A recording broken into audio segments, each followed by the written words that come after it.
Hello from the beaches of Dunkirk in the far north of France, one of the most historical points in all of World War II.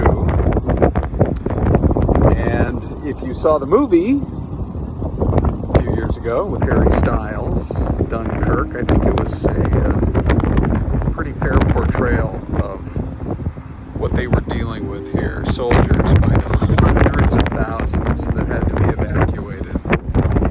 And,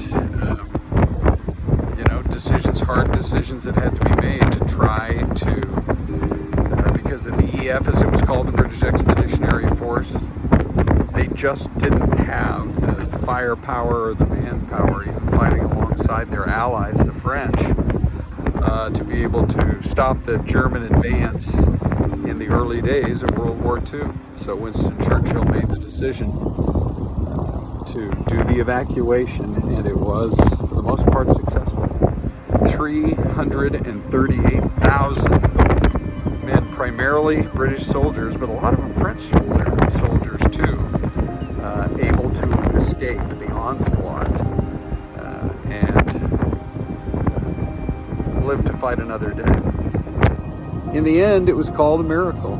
The fact that so many of their soldiers, this BEF, the British Expeditionary Force, I believe, with well over 300,000 men that were sent here to France to fight in the earliest days of the war, they were successfully expedited right off this beach. But eventually, the word got out. The French realized what was happening. They were not happy in the least. And so Churchill made the decision.